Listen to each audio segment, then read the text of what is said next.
Jay Lang. Yo, it's your boy Jay Lang. Hey, check this out. If you're a business owner, if you know some type of artist that wants some exposure, tell them hit me up in my DM or call me on my phone 662-392-6318 and we can work something out so we can get you exposed. All right, what's up, y'all? Appreciate y'all tuning in with Jay Lang. Got special guest today, Chris Glass. How you doing, man? Man, I'm doing all right. I appreciate you coming through. I know you stay busy, man. Hey, gotta grind. Okay, yeah, but for the viewers that don't know you, can you tell them a little about yourself, something that you want them to know?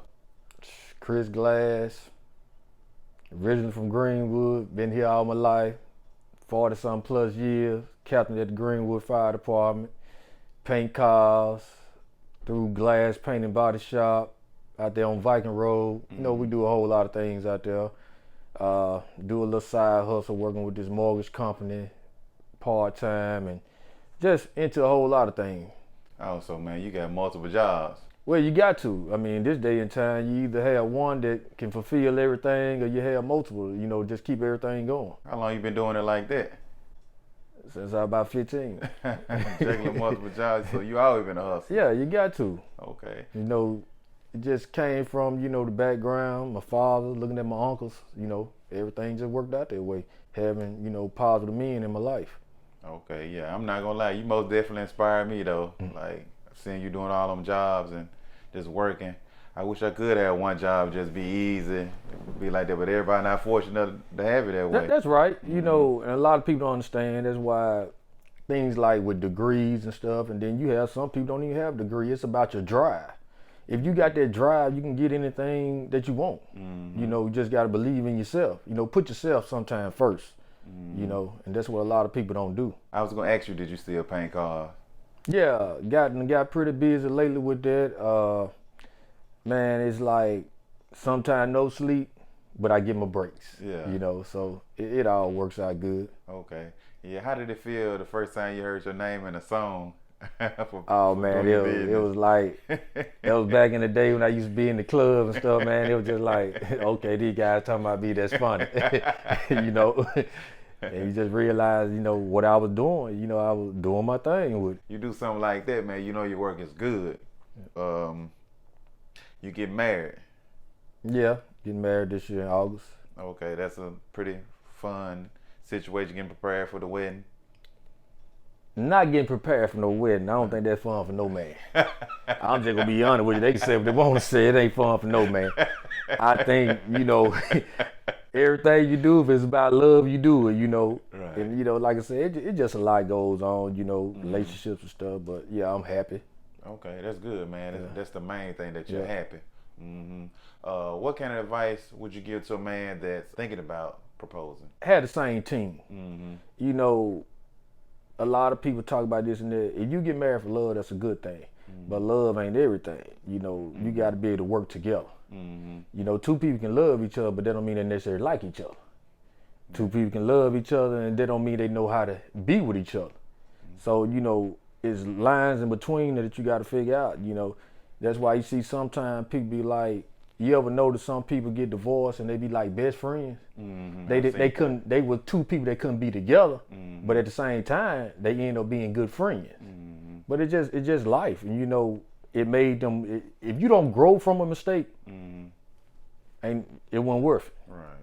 So I just tell anybody, just leap and don't put everybody in the same category, and just be willing to give a chance. Not asking your personal business, but I had a conversation with some of my buddies, and we was discussing on how much should a man pay for a ring, and someone was saying 10,000, 8,000, 7,000, and I was like, dang. They said you pay. It's something about, I don't know the exact thing, half the salary or half a week's work or something like that, and I think a woman made that definition up. Cause if you in love, that woman gonna say yes to you. You just get down on one knee. Right. That's the truth. Right. That's the same thing with a man. And like I said, the ring don't make the marriage.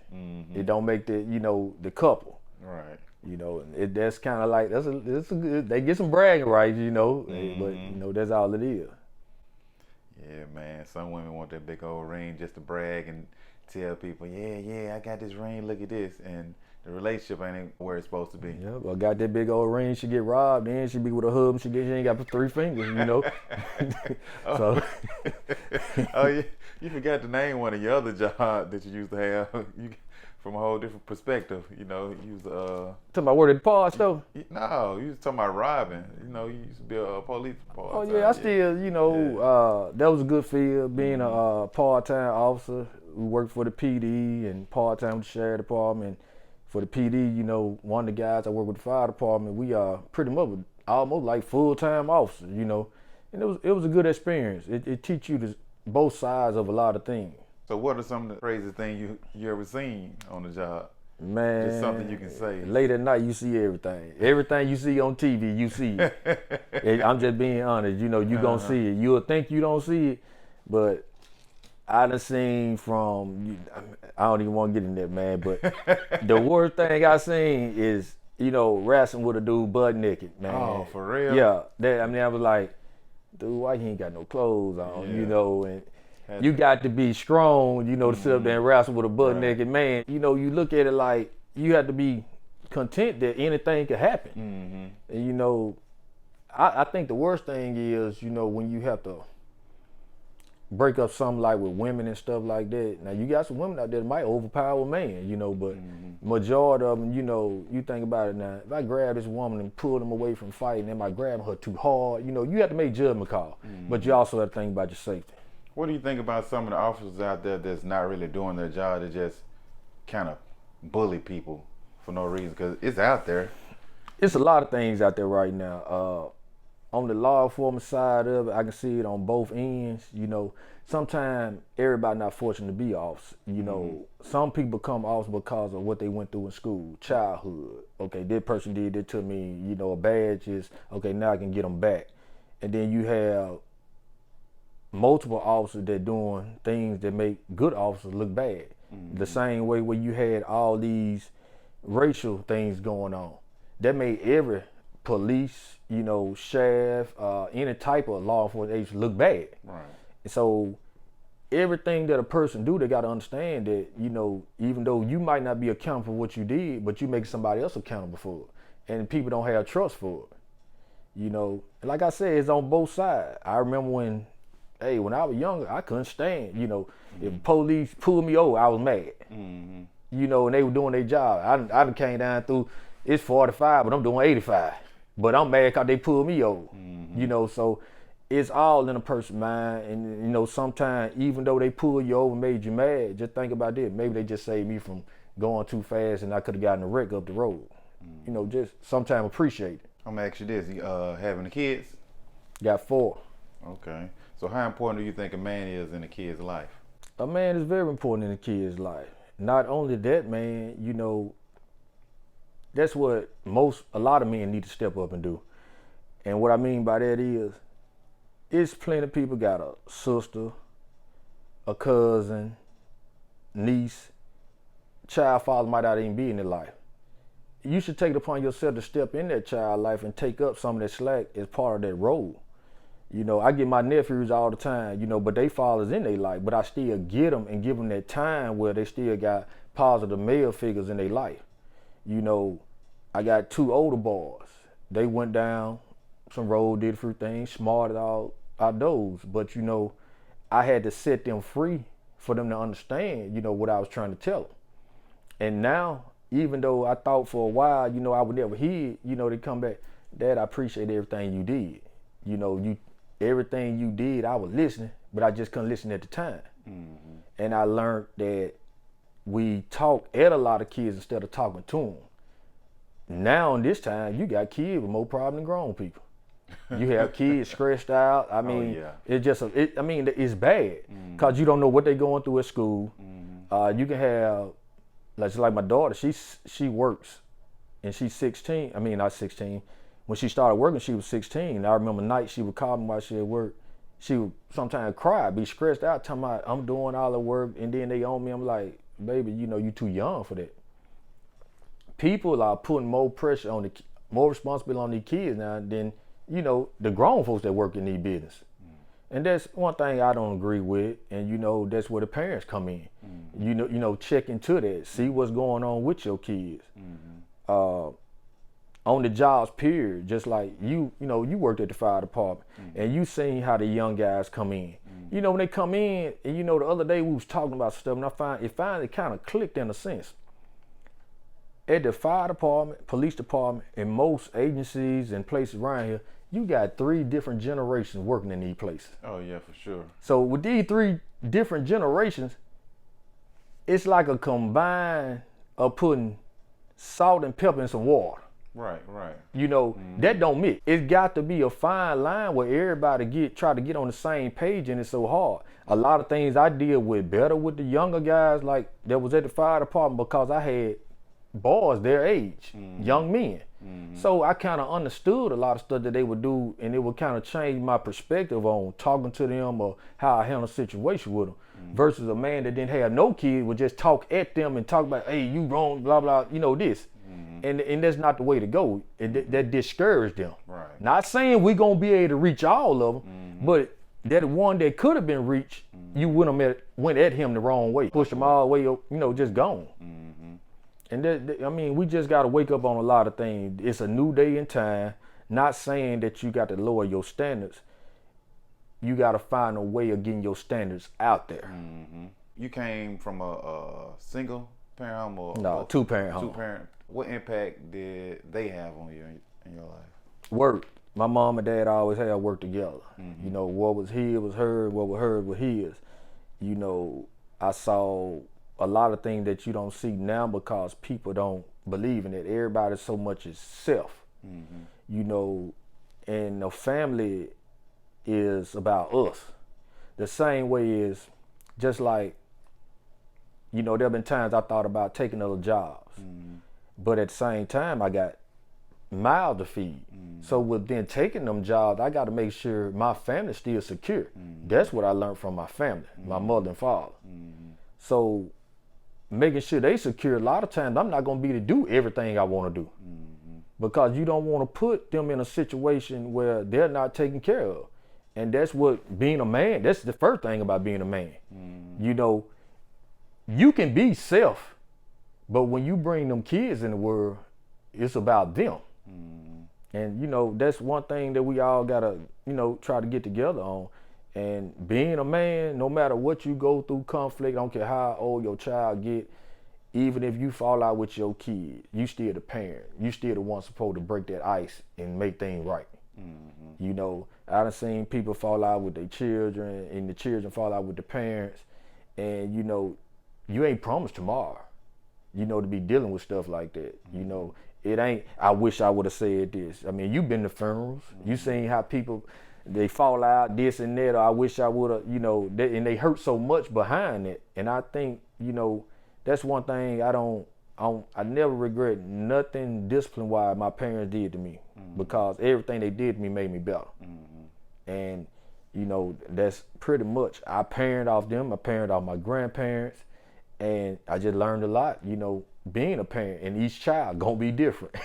Every child gonna be different. You can have the same rule, but you're gonna go through something different with each child. What kind of impact did your father have on you? To get out and work. You know, he showed me that no matter what, you take care of your family. You know, your family first.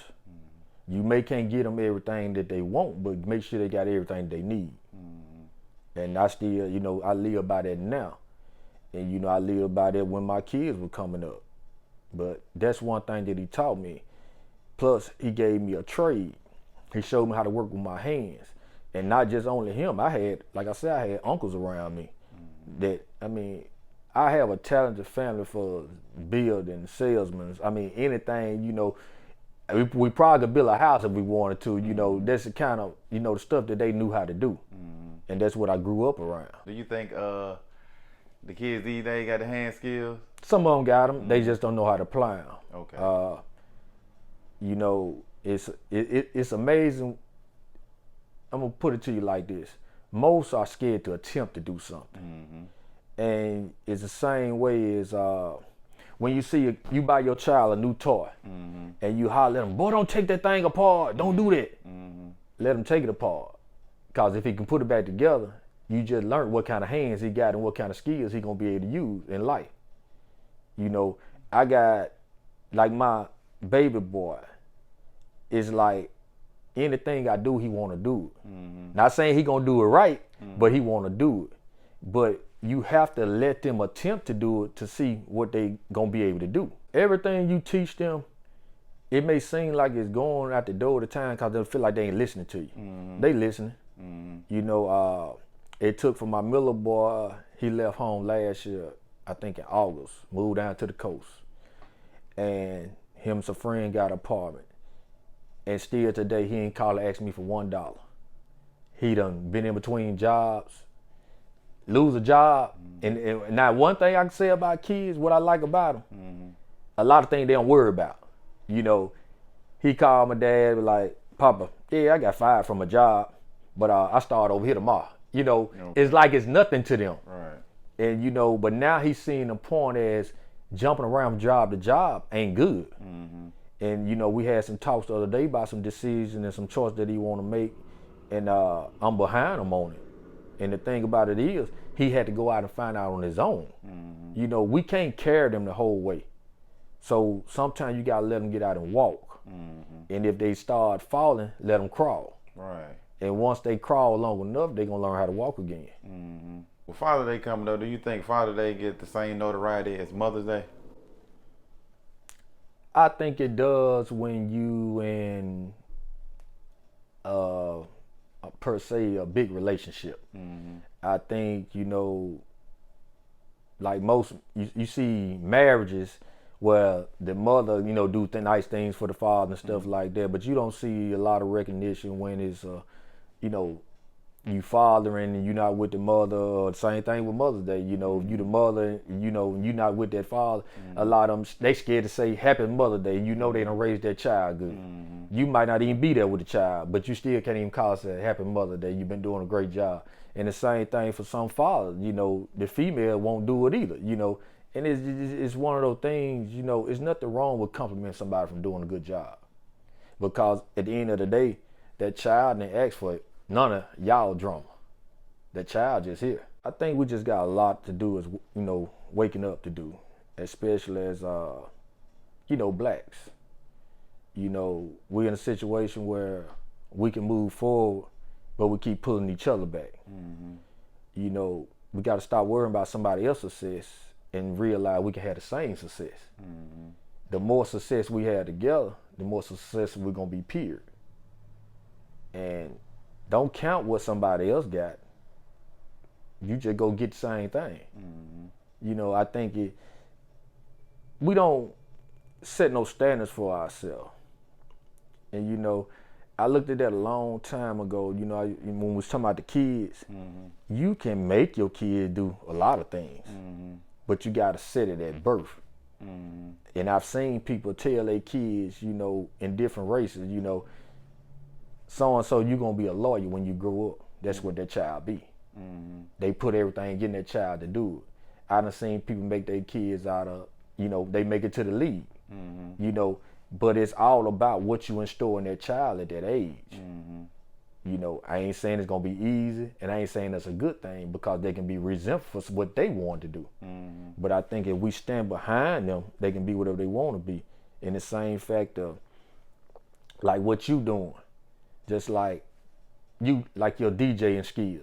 If somebody came along and said, man, how you start DJing? Man, you don't want to get in that, ain't no money in that. You know, that's like you trying to shy them away from some, you know, worried about the wrong thing. When just because he started DJing, they still ain't gonna take your events. Right. That's the same thing about this town. Even in this town, I don't care what restaurants you bring here or whatever, they still won't be a threat to your hometown restaurants, because that's a different feel.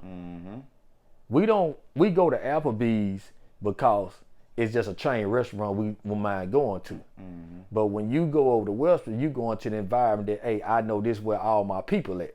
You feel what I'm saying? Yeah. And that's why people ain't got to worry about, you know, thinking that something gonna come in and take away from their mouth.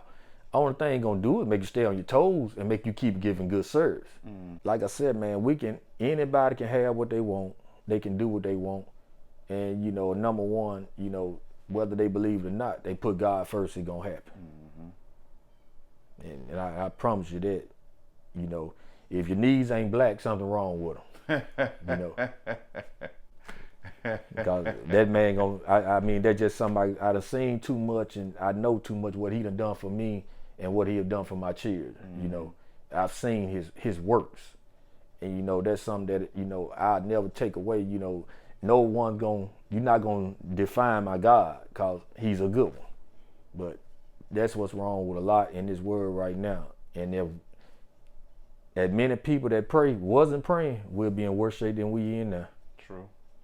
Nah, that's just my belief. How can they reach you? They want some work, paint job, body work. Cell phone 662-299-8818. Okay. Call the fire department. It ain't gotta be a fire. All right, there you have it, man. Appreciate it. All right. J-Lane. Like, share, and subscribe. Thank you.